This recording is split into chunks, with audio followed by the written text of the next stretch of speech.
U.S. and Switzerland reaching a deal to lower tariffs to 15%. This comes after the U.S. said it will remove tariffs on some foods and other imports from Argentina, Ecuador, Guatemala, and El Salvador. For more, I want to bring in Terry Haines, Pangaea policy founder, and John Hilsenrath, StoneX senior advisor and Yahoo Finance contributor. Terry, we continue this sort of instability, I guess, in tariff headlines, but these both seem to be more on the good news side of the ledger. How are you sort of reading the flow of these kinds of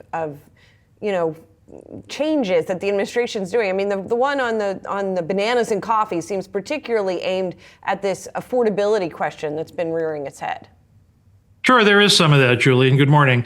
What I think is that looking at it from a 10,000-foot level, what you see from the administration generally is they like to stake a fairly clear but rather extreme position, and then they work back from there. And I think what you're seeing a lot of here is kind of fine tuning as it goes forward. The other thing I would say to markets is that it is a matter of, for Trump economically, it is a matter of creating economic interdependence as part of a kind of the geopolitical alliance. It does not do to silo, as some suggest, geopolitics and the markets from one another. When you have a Treasury Secretary who says, as Scott Bessent does, that economic security is national security and vice versa, you have to look at all this through a geopolitical lens. So what they're trying to do here through tariff deals, and I would consider the U.S.-India deal to probably be the next one of these that happens in the next few weeks. What you're seeing is trying to create a web of economic interdependence that supports geopolitical alliances that kind of ring fences China, which for its part generally does a go it alone sort of strategy.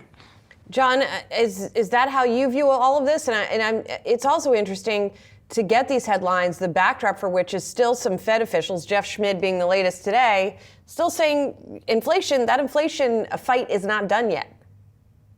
Yeah, and this all fits together, and I'll take the economic angle. Clearly, geopolitics plays into this, but I think there's a few things going on here. First of all, for the last 25 or 30 years, global companies, multinational companies, could count on an environment of low and stable tariff policies as they built out global supply chains. And this was a period that I call a period of trade opening. We are now in a period of, let's call it, trade reconfiguration, trade closing. Let's come up with a better name.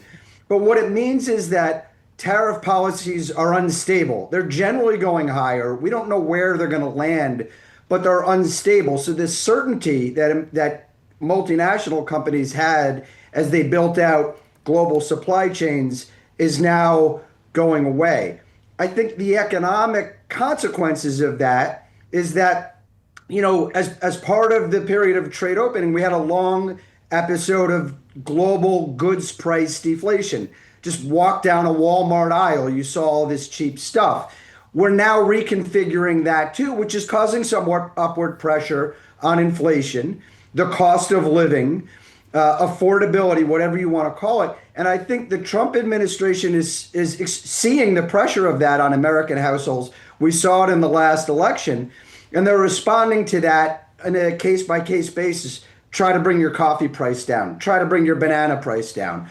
And the Fed is also responding to that because what we've got is a job market that's slowing down too, but they're starting to feel the pressure of inflation being above the 2% target. And there's a real fight brewing in the Fed about how much lower to cut interest rates. So this move out of the period of trade opening into trade closing is causing all this friction that, frankly, I don't think the market has fully digested at this point. They've been so heavily invested in the AI trade that I don't think all of these economic frictions are really playing into their valuations. Well, to that point, guys, I want to play for you something that Ann Walsh told me yesterday of Guggenheim. I spoke to her at Yahoo Finance Invest, and we talked about this sort of DC headline risk. This is what she said. I think this fiscal policy and political disruption is really one for the playbooks for the rest of the Trump administration. And the volatility ride, I think, will continue from that perspective.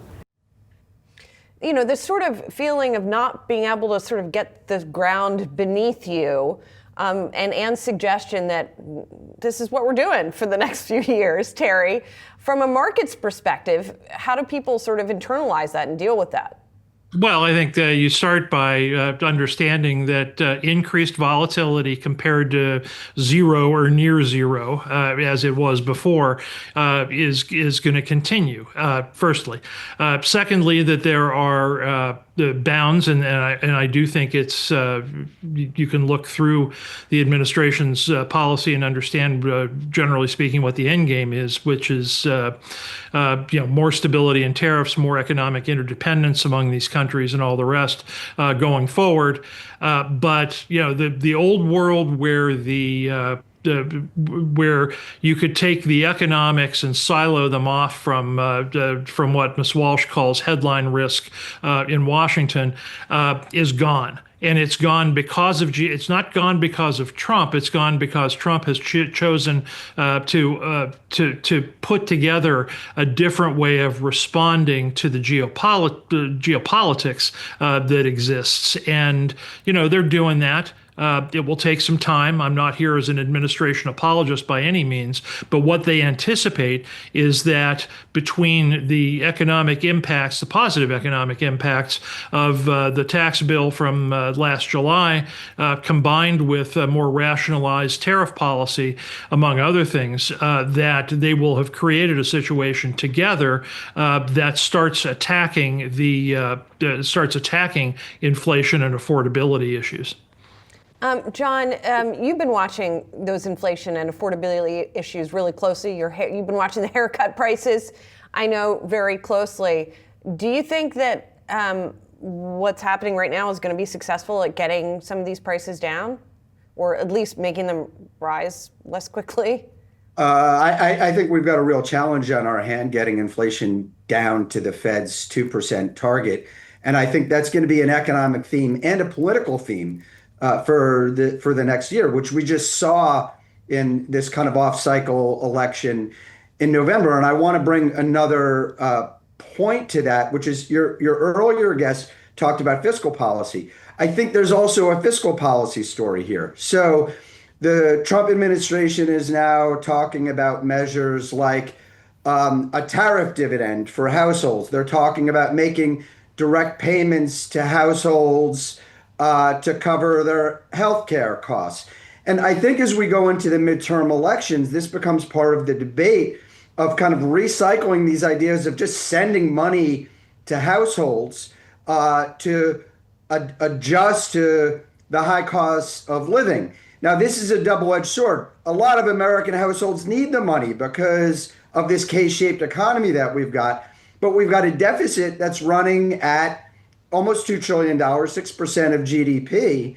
And for now, the bond market is financing that at a relatively low interest rate. But I think the risk, if they pursue these policies of sending special payments to households, is that we put upward pressure on long-term interest rates. My broader point here is that there's no free lunch. There are easy solutions. Economics is about making choices and hard choices.